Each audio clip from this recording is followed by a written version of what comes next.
Hello everyone. आज की इस वीडियो में हम लोग बात करने वाले हैं how to prepare for SSC stenographer in 1 month. And believe me, you can and you will prepare for this exam in 1 month and you will crack this exam in 1 month if you follow this strategy। तो इस strategy को आपको follow करना होगा complete और मुझ पे trust करना होगा। ठीक, अगर मेरे बारे में आप लोग जानना चाहते हैं तो इस वीडियो को यहाँ पे पॉज करके मेरे बारे में पढ़ सकते हैं। मैंने खुद ने एसएससी स्टेनोग्राफर 2018 का प्री निकाला हुआ है, तो प्री एग्जाम कैसे क्रैक किया जाता है कम से कम टाइम में, कैसे, वो मैं आपको इसमें अच्छे से बताने वाला हूँ। सबसे इंपॉर्टेंट जो सवाल आपके मन में आएगा वो ये आएगा कि क्या ऐसा पॉसिबल भी है या नहीं है। तो देखो, कुछ चीजें हैं जो आपके फेवर में इस बार काम करेंगी। सबसे पहला सबसे इंपॉर्टेंट बात यह है कि वैकेंसीज इस बार ज्यादा है तो कट ऑफ रहेगी कम। ठीक, ये तो कॉमन सेंस है, तो कट ऑफ बहुत ज्यादा नहीं जाएगी। वैकेंसीज इस बार अच्छी खासी रिपोर्ट हो रही है, एक्सपेक्टेड है कि 1500 से 2000 तक की वैकेंसीज जा सकते हैं। अब देखो कितना रहता है, अभी तो एक्सपेक्टेशन ही है।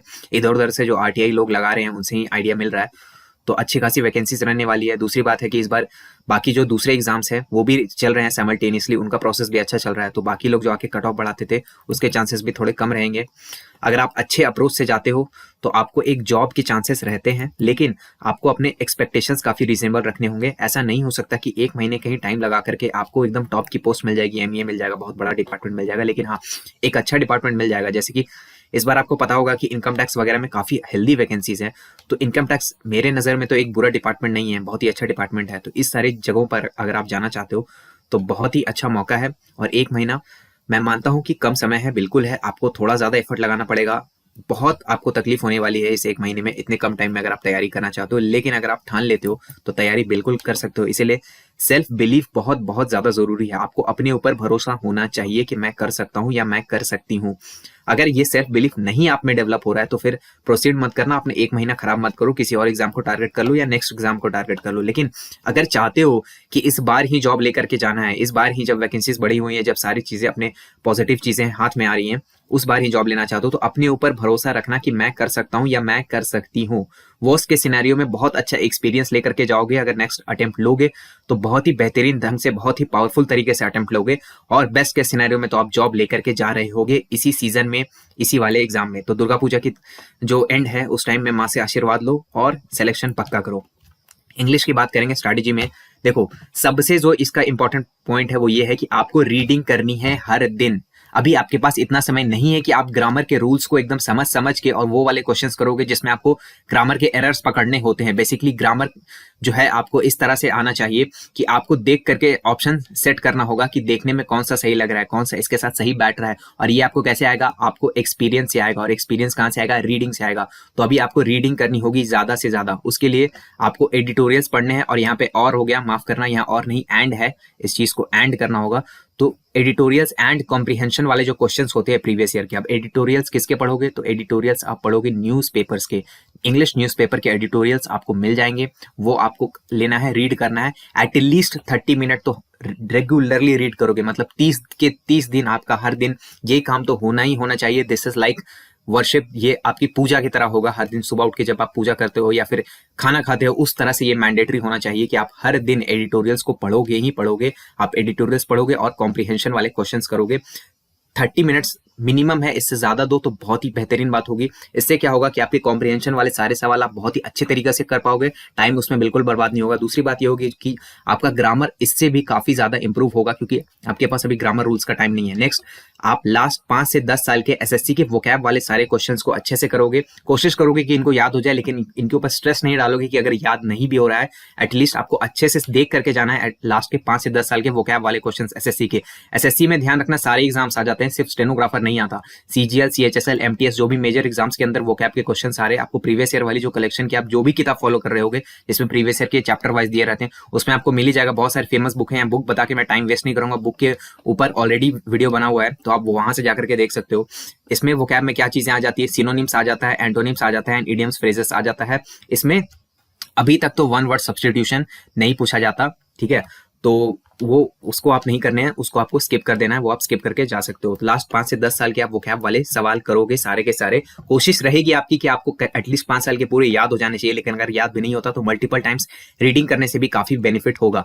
हर दिन आपको 1 आवर देना है, और 1 आवर से ज्यादा बिल्कुल नहीं देना। हर दिन 1 घंटा आप दोगे ग्रामर रूल्स पढ़ने के लिए, समझने के लिए। किसी भी स्टैंडर्ड बुक से बुक की वीडियो ऑलरेडी बनी हुई या फिर किसी भी यूट्यूब चैनल से, लेकिन इससे जरा भी 1 मिनट भी ज्यादा नहीं, 60 मिनट्स ओनली, 61 मिनट्स भी नहीं होना चाहिए, क्योंकि टाइम बहुत बहुत ज्यादा कीमती है। और आप समझो ग्रामर का वेटेज उतना ज्यादा नहीं है, बहुत बड़ा वेटेज होता है आपका कॉम्प्रिहेंशन का और वोकैबुलरी का, तो उसके ऊपर आप ज्यादा टाइम स्पेंड करोगे। और इंग्लिश में हम लोग टारगेट करेंगे 85 प्लस मार्क्स की, ठीक है। और इसके लिए जरूरी ये भी है कि आप इंग्लिश की प्रैक्टिस हर दिन करो। अब आप इस प्रैक्टिस कहाँ से कर सकते हो, आप सेक्शनल क्विजेस ले सकते हो, सेक्शनल मॉक्स लगा सकते हो जिसमें सिर्फ इंग्लिश के क्वेश्चंस आते हैं, या फिर जो आप स्टैंडर्ड बुक फॉलो कर रहे हो उसके पीछे जो एक्सरसाइज है, या फिर प्रीवियस ईयर वाली जो बुक है बेस्ट बुक है, तो प्रीवियस ईयर की जो चैप्टर वाइज वाली बुक आती है वहां से कर सकते हो, कोई एक सेट बना सकते हो। लेकिन या फिर अगर आप मॉक उस दिन प्रैक्टिस करो तो मॉक को भी आप एज अ प्रैक्टिस ले सकते हो, लेकिन इंग्लिश की प्रैक्टिस आपको हर दिन करनी है, क्योंकि जो एरर डिटेक्शन वाले क्वेश्चंस होते हैं, जो इज आर वाले, जो आई एम, ये वाली चीजें होती है, वो सारे आपके इससे ही अच्छे से बनने लगेंगे कम टाइम में। अगर आप इंग्लिश की अच्छी प्रैक्टिस करते हो तो हर दिन आप इंग्लिश की प्रैक्टिस करोगे और हमारा टारगेट होगा 85 प्लस का इंग्लिश में। Believe me, it is achievable अगर आप इन सारे स्टेप्स को फॉलो करते हो और इसमें कुछ एक्स्ट्रा अपना टाइम वेस्ट नहीं करते हो। इसमें अगर आप मान लो ऐसा करने लग गए कि दिन में 2-2 घंटा ग्रामर पढ़ रहे हैं, या फिर वोकैब के लिए पूरा दिन ही वोकैब पढ़ने चले गए, तो फिर ऐसे नहीं हो पाएगा। आपको जिस तरह से जिस पैटर्न में बताया गया है उस पैटर्न में फॉलो करना पड़ेगा। अभी आपके पास एक्सपेरिमेंट्स करने के लिए समय नहीं है। जनरल अवेयरनेस की बात करेंगे, टारगेट यहाँ पे 15 प्लस का है, बहुत ही मैं कहता हूँ रीजनेबल टारगेट है, अचीवेबल है, ऐसा नहीं है कि बहुत मुश्किल है। और इससे ज्यादा जाने का हमारे पास अभी समय भी नहीं है, तो हम लोग अपने आप, मैंने बोला था, रीजनेबल एक्सपेक्टेशंस रखेंगे। इसके लिए आपको क्या करना पड़ेगा, हमारा जीके का सुपर शॉर्ट नोट्स पढ़ना पड़ेगा। ये नोट्स पेड है मैं बता दूं, लेकिन काफी अफोर्डेबल प्राइस पे हम लोगों ने रखा है। ये मैं क्यों रिकमेंड कर रहा हूँ, आप बोलोगे कि अपना प्रोडक्ट रिकमेंड कर रहे हैं आप, नहीं, मैं अपना प्रोडक्ट नहीं रिकमेंड कर रहा हूँ। मेरे पास इसके अलावा और कोई अल्टरनेटिव्स मुझे दिखते नहीं है, क्योंकि हम लोगों ने किया क्या है कि टोटल जो आपका जनरल अवेयरनेस है एसएससी का, उसको हम लोगों ने अराउंड 80 पेजेस में समराइज किया है। तो बहुत ही छोटी सी समरी मिलती है आपको कंप्लीट जनरल अवेयरनेस की। अगर जनरल अवेयरनेस के बारे में आपको जानकारी बिल्कुल भी नहीं है कि एसएससी में किस तरह का जनरल अवेयरनेस आ सकता है, तो आप ये बुक पढ़ोगे विद इन 1 वीक। अगर आप में अच्छा डिटर्मिनेशन है तो 2 से 3 दिन में भी खत्म कर सकते हो। 80 पेजेस है पीडीएफ की, आप इजीली इसको रीड कर सकते हो, हमारे ऐप में मिलेगा। और अभी दुर्गा पूजा का सेल भी चल रहा है, कल तक सेल चलेगा, यानी 5 अक्टूबर तक सेल चलेगा। तो अगर उस समय आप कूपन कोड नवरात्रि यूज करते हो NAVRATRI, तो आपको 10% का ऑफ भी मिलेगा। तो आप यहाँ से कर सकते हो। अगर आपके पास कोई और दूसरे शॉर्ट नोट्स भी अवेलेबल हैं जो 80 पेजेस, 50 पेजेस, 100 पेजेस के आसपास में पूरे जनरल अवेयरनेस को समराइज करते हैं, तो वहां से भी आपको पढ़ने की जरूरत है। और शॉर्ट नोट्स आपको बनाने होंगे इंपॉर्टेंट टॉपिक्स के। कौन से इंपॉर्टेंट टॉपिक्स के, आई बटन में वीडियो आ रहा होगा, ऑलरेडी हम लोगों ने ये वीडियो बना रखा है, वहां से आप जाओगे, वीडियो देखोगे। वीडियो के अंदर सारे जीके के इंपॉर्टेंट टॉपिक्स का लिस्ट है। हर टॉपिक के ऊपर आपको छोटा छोटा नोट्स बनाना है। नोट्स कहाँ से बनाओगे, कोई यहाँ पे फालतू दिमाग नहीं लगाना कि बुक से बनाऊंगा, यहाँ से बनाऊंगा, एनसीईआरटी ये वो कुछ नहीं। एनसीईआरटी कचड़ा बुक है यहाँ पर आपके लिए। अगर आप 1 महीने में तैयारी करना चाहते हो, बिल्कुल भंगार है आपके लिए, ठीक है। और भंगार अभी हमें नहीं चाहिए, हमें चाहिए खरा सोना। तो इसलिए हम लोग खरे सोने के पीछे भागेंगे। गूगल पे जाओगे, सीधा से लिखोगे जो टॉपिक है, टॉपिक का नाम लिखोगे फॉर एसएससी, या फिर एसएससी सीजीएल भी लिख सकते हो। सीजीएल क्योंकि एक ही ज्यादा फेमस एग्जाम है, इसलिए सारे एसएससी वाले नोट्स उस तरह से टारगेट करते हैं वो लोग। तो गूगल में जाओगे, मान लो आपको रिवॉल्ट ऑफ 1857 का नोट्स बनाना है, तो आप लिखोगे रिवॉल्ट ऑफ 1857 फॉर एसएससी। और अपने हिसाब से जब जीके की सुपर शॉर्ट नोट्स आप लोग पढ़ रहे होगे और साथ साथ में जब मॉक्स को लगाते जाओगे, तो आपको अपने आप अंदाजा लग जाएगा कि क्या चीजें उसमें से लिखना है, क्या नहीं लिखना है। वैसे बहुत छोटा ही वो लोग नोट्स बनाते हैं, तो उससे आप लोग जो भी इंपॉर्टेंट टॉपिक्स है उसका नोट्स प्रिपेयर करोगे अपने कॉपी में। और इन जो शॉर्ट नोट्स को आपने बनाया होगा खुद से अपनी राइटिंग में, अपने भाषा में, अपने जिस तरह से जो भी अपने शॉर्ट फॉर्म्स को यूज किया है, इसको आपको रिवाइज करना है पीरियोडिकली, हमेशा रिवाइज करते रहोगे। और लास्ट के 4 से 6 महीने का करंट अफेयर्स करोगे, इसमें भी ज्यादा बिल्कुल दिमाग नहीं लगाना। मंथली 1 लाइनर के वीडियोस देखोगे, जो लंबे लंबे महान जो यूट्यूबर्स हैं जो 250-250 क्वेश्चंस डालते हैं 1 महीने में, वो करने की जरूरत बिल्कुल नहीं है। क्रेजी जीके ट्रिक्स एक यूट्यूब चैनल है, दूसरा आपको वाईफाई स्टडी के ऊपर भी मिल जाएगा। तो और बाकी इस तरह के और भी सोर्सेस अगर आपको पता है जो कि अराउंड 80, 90, 100 क्वेश्चंस करवाते हैं हर मंथ में, तो वहां से मिनिमम आप 4 मंथ का करंट अफेयर्स इसको रट जाओगे, बिल्कुल याद कर जाना। You have to memorise it, ठीक है। इसमें समझना वमझना कुछ भी नहीं है, आपको मेमोराइज करना है ताकि करंट अफेयर्स वाले में आप रीजनेबल स्कोर ले सको। बस इससे ज्यादा टाइम इसमें देने की जरूरत नहीं है। अब आते हैं मॉक टेस्ट पे। रीजनिंग छूटा नहीं है, रीजनिंग मॉक टेस्ट से ही रिलेटेड है, इसलिए मैं रीजनिंग की बात बाद में करूंगा। पहले मॉक टेस्ट को समझ लो। देखो, हमारे ऐप पे आपको एग्जाम क्लस्टर पे एसएससी स्टेनो मेगा मॉक्स मिलेंगे, या फिर अगर आपको कोई और मॉक्स भी लेने, कोई और मॉक्स लो, या फिर इवन आपको प्रीवियस ईयर पेपर्स बनाने, आप वो भी बना लो। मिनिमम 8 आपको प्रैक्टिस प्रैक्टिस करने होंगे इस 1 मंथ के ड्यूरेशन में, इससे कम में प्रॉब्लम आ जाएगी, क्योंकि एक्चुअल एग्जाम लाइक कंडीशंस में आपको बैठने की आदत नहीं रहेगी, तो उससे ही आपके 20 से 30 नंबर का लॉस हो जाएगा। गारंटी लेता हूं मैं, अगर आपको आदत नहीं होगी एग्जाम में बैठने की तो आपको 20 नंबर का लॉस होने जा रहा है, लिख करके ले लो। इसीलिए आपको एग्जाम देने की आदत पहले से लगानी है और एग्जाम ऑनलाइन देने की आदत लगानी है। तो इसलिए आप हमारा एसएससी स्टेनो का मेगा मॉक्स लेना चाहते हो, इसमें आपको 10 मॉक्स का कलेक्शन मिलेगा और एग्जाम वाले एकदम लेटेस्ट करंट अफेयर्स उठा के डाले हैं हमारी टीम ने, हम लोगों ने, एक्सपर्ट ने सारे मिलके बनाया है और जो अपना एक्सपीरियंस है उसको इसमें डाला हुआ है। तो अगर आप हमारा मॉक लेना चाहते हो तो ले सकते हो। अगेन इसमें भी 5 तारीख तक सेल चल रहा है, तो आप कूपन कोड नवरात्रि अगर यूज करोगे तो 10% का डिस्काउंट यहाँ पे भी मिल जाएगा। और अदरवाइज कोई और मॉक, कोई और प्रीवियस ईयर लेना चाहते हो ये भी ले सकते हो। एटलीस्ट 8 आपको यूज करना है। अपने रिजल्ट्स को अच्छे से आप प्रॉपरली एनालाइज करोगे, एक मिस्टेक्स की नोटबुक बनाओगे जिसके अंदर जो भी आप टेस्ट देते हो, मान लो आज आपने टेस्ट 1 दिया तो टेस्ट 1 में जो भी आपने गलतियां करी, जो सिली मिस्टेक्स हुए, जो टाइम आपका कहाँ पे बर्बाद हो रहा है, ये सारी चीजों को शॉर्ट फॉर्म में आपको लिखते जाना है। और अगला मॉक आप तब तक नहीं लगाएंगे जब तक आप कुछ इंप्रूवमेंट अपने अंदर नहीं करते, यानी कुछ तैयारी आप करोगे तभी जाकर के अगला मॉक लगाओगे। ऐसा नहीं होगा कि आज आपने एक मॉक लगाया, फिर आधे घंटे का रेस्ट लिया और फिर से दूसरा मॉक लगा दिया, ये सोचने के लिए कि अगर अभी मेरे स्कोर 101 आए हैं तो हो सकता है अब मेरे 110 भी आ सकते हैं। ऐसा नहीं होता, और अगर हो भी गया तो इससे आपको लॉन्ग टर्म में कोई फायदा नहीं होने वाला, सिलेक्शन आपका इससे नहीं होगा। केवल मॉक टेस्ट लगाने से तैयारी नहीं हो जाती। लेकिन अब आते हैं रीजनिंग के अंदर। रीजनिंग में क्या होगा, जब आप मॉक टेस्ट प्रैक्टिस कर रहे होगे तो आपको कुछ प्रॉब्लमैटिक्स चैप्टर दिखेंगे रीजनिंग में। अब आप बोलोगे कि रीजनिंग मुझे पढ़ना ही नहीं है, डायरेक्ट मॉक देना है, तो बिल्कुल सही बात है, डायरेक्ट आपको मॉक्स देते जाने हैं। जैसे ही आप पहला मॉक दोगे, दूसरा मॉक दोगे, आपको धीरे धीरे रीजनिंग में प्रॉब्लमैटिक चैप्टर्स की एक लिस्ट आपके साथ बनते चले जाएगी। मान लो आपको ब्लड रिलेशन में प्रॉब्लम आता है, मान लो आपको डिस्टेंस डायरेक्शन में प्रॉब्लम आता है, मान लो आपको फिगर काउंटिंग में प्रॉब्लम आता है, उन चैप्टर्स को एक एक करके लिखते जाओ साइड में, और उनको आपको क्या करना है कि आपको सबसे पहले इनको प्रैक्टिस करो, ठीक है। प्रीवियस ईयर क्वेश्चंस वाली जो चैप्टर वाइज की बुक होती है, किसी की भी ले लो, किरण की लेना है, पिनाकल की, राकेश यादव की, जिसकी लेने है उसके ले लो। प्रीवियस ईयर क्वेश्चंस वाली जो कलेक्शन होता है जिसमें एसएससी के, ध्यान रखना फिर मैं बोल रहा हूँ एसएससी के, सिर्फ स्टेनो के नहीं, एसएससी के सारे एग्जाम्स को चैप्टर वाइज जो प्रीवियस ईयर के क्वेश्चन आए हैं वो आप बुक से करो, पीडीएफ से करो, फर्क नहीं पड़ता, मुझे फर्क नहीं पड़ता, आपको प्रैक्टिस करना है बस। तो उस क्वेश्चंस को आप प्रैक्टिस करने की कोशिश करो प्रॉब्लमैटिक चैप्टर्स से। अगर आपका फिर भी नहीं होता, आपका फिर भी मार्क्स उस चैप्टर्स में नहीं इंप्रूव हो रहा है, देन एंड ओनली देन आपको जाना है यूट्यूब में और वीडियोस की हेल्प लेनी है, ठीक। तो इससे आपको क्या, किस चीज का हेल्प लेना है कि अगर आपकी अप्रोच नहीं डेवलप हो रहा है, इससे आपको अप्रोच डेवलप करने की कोशिश करना है कि इन क्वेश्चंस को कैसे अप्रोच किया जाए, कैसे सॉल्व किया जाए कम से कम टाइम में, और इसका आपको शॉर्ट एंड क्रिस्प नोट्स बनाना है। इसमें एक चीज का आप ध्यान रखोगे कि यूट्यूब में जब आप जाओगे इस चीज को देखने के लिए, तो जो सबसे छोटे छोटे वीडियोस होंगे, मान लो आपको फिगर काउंटिंग समझना है, तो फिगर काउंटिंग ये नहीं कि अब 9 घंटे की वीडियो है फिगर काउंटिंग की, वो देखने लग गए, टाइम नहीं है भाई अपने पास, अपने को टाइम की वैल्यू को समझनी है। तो जो सबसे छोटा वीडियो आपको मिलेगा, जो 40 मिनट्स का, 30 मिनट्स का, 20 मिनट्स का इवन वीडियो मिले, उसको देखो, जितना वो समझाता है। हो सकता है उससे आपके फिगर काउंटिंग के सारे सवाल नहीं बनेंगे, नहीं बनाने हैं हमको 100% एक्यूरेसी नहीं लानी, क्योंकि हमारे पास टाइम नहीं है मेरे भाई।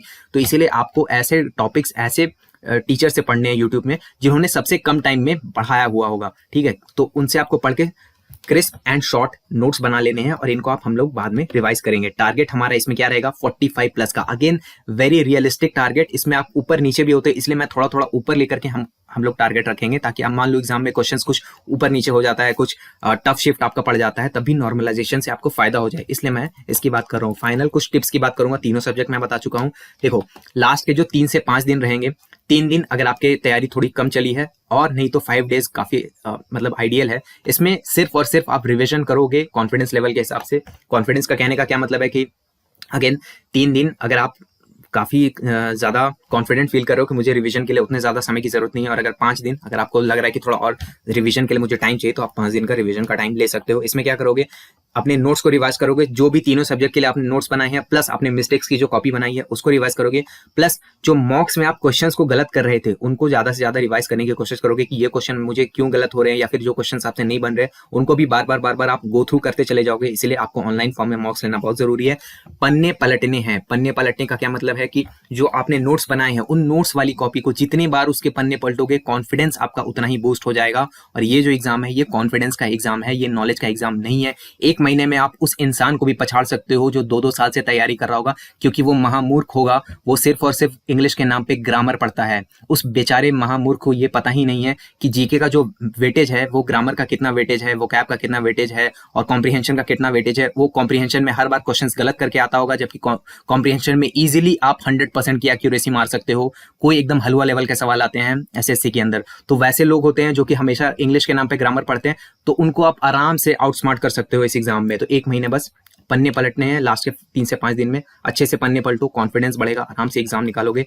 मॉक्स लास्ट के 5 दिन में बिल्कुल नहीं देना, एक भी मॉक नहीं लगाओगे, क्योंकि यहाँ पे मॉक में अगर मार्क्स थोड़ा सा भी डाउन हो गया आपका तो कॉन्फिडेंस पे असर पड़ जाएगा, और लास्ट के 5 दिन आपको कॉन्फिडेंस बिल्डिंग पे काम करना है। फाइनल स्कोर का जो हमारा एम हुआ वो क्या हुआ, 85 इंग्लिश के, 15 जनरल अवेयरनेस के और 45 आपके रहे रीजनिंग के। टोटल स्कोर हमारा 145 प्लस आया। इसमें मान के चलो अगर कुछ ऊपर नीचे होता है, 5-10 नंबर आपका कम भी आता है, तब भी नॉर्मलाइजेशन संभाल लेगा और आपको फाइनल जॉब मिलने के चांसेस रहते हैं डिपेंडिंग ऑन योर कैटेगरी। इसलिए मैंने 145 यहाँ पे रखा है, काफी रीजनेबल मैं कह सकता हूँ। इसके अंदर आपको काफी सारे पोस्ट मिलेंगे क्योंकि इस बार वैकेंसीज अच्छी रहने वाली है, हेल्दी रहने वाली है। नेगेटिविटी हर फॉर्म में आप अवॉइड करोगे। कोई भी ऐसा इंसान जो आपको बोलता है कि 1 महीना में नहीं हो सकता, नेक्स्ट अटेम्प्ट की तैयारी करो, उसको बोलो भाड़ में जाओ। क्या बोलना है उसको, भाड़ में जाओ, और बोलने की जरूरत नहीं है, मन में बोलो और उसको कट ऑफ कर दो अपनी लाइफ से। 1 महीने तक नेगेटिविटी को हर फॉर्म में अवॉइड करोगे। कोई भी इंसान जो आपको ये बता रहा है कि नहीं हो सकता, या कोई भी कहीं पे भी कोई वीडियो आपको ये कह रहा है कि 1 महीना में नहीं हो सकता, सब चीजों को अवॉइड करो और पूरा एकदम ईगल आइड फोकस रखो इस एग्जाम के ऊपर। ये एग्जाम अगर आपका निकलता है, जॉब लोगे, आगे लाइफ काफी सेटल रहेगी, उसके ऊपर सिर्फ फोकस करो। अच्छी स्लीप लेनी है, ये काफी अंडररेटेड बात है, आपको लग रहा होगा इस वीडियो में बताने की क्या जरूरत है, लेकिन बहुत से लोग ऐसा करते हैं कि 1 महीना बचा है तो ऐसा करूंगा कि मैं रात को सिर्फ 3 घंटे सोऊंगा और बहुत अच्छी तैयारी हो जाएगी। बिल्कुल महामूर्ख हो आप, नहीं हो पाएगा इस तरह से। तो आपको ये करने की जरूरत नहीं है। स्लीप के साथ कॉम्प्रोमाइज बहुत ज्यादा नहीं करेंगे, आधा 1 घंटा कट करोगे तो चल भी जाता है, लेकिन बहुत ज्यादा कट करोगे तो प्रॉब्लम आ जाएगी, एग्जाम में परफॉर्म नहीं कर पाओगे, मेमोरी वीक हो जाएगी। तो जनरल अवेयरनेस वाले पार्ट में और इंग्लिश वाले पार्ट में बहुत बुरी तरह से फंस जाओगे अगर स्लीप को के साथ कॉम्प्रोमाइज करते हो बहुत लंबे टाइम तक। फाइनली यही बात बोल करके वीडियो को एंड करूंगा कि you can and you will. इसी मैसेज के साथ वीडियो को एंड करता हूं। आई होप आप सबका दुर्गा पूजा बहुत अच्छा रहा होगा। आगे हम लोग सिलेक्शन लेंगे और अच्छे अच्छे अपने मार्क्स लाओ। कोई भी डाउट होता है कमेंट में पूछ सकते हो, या फिर इंस्टाग्राम पे डायरेक्ट मैसेज करके भी पूछ सकते हो, हमेशा हम लोग रिप्लाई करते हैं। अपनी बेस्ट फॉर्म में कोशिश करते हैं कि आपके सारे डाउट्स को रिजॉल्व किया जाए। देखो, वीडियो को लाइक कर देना अगर थोड़ा सा भी वैल्यू मिला होगा, क्योंकि इससे चैनल की बहुत मदद होती है। तो बस वीडियो को लाइक कर देना, इसमें कोई आपके पैसे नहीं लग रहे, लेकिन हमारा बहुत मोटिवेशन बढ़ता है। चैनल की, वीडियो की, सबकी बहुत मदद होती है। वीडियो को देखने के लिए आपका बहुत बहुत धन्यवाद। एग्जाम के लिए ऑल द वेरी बेस्ट। मेरा नाम है ऋषिकेश। जय हिंद।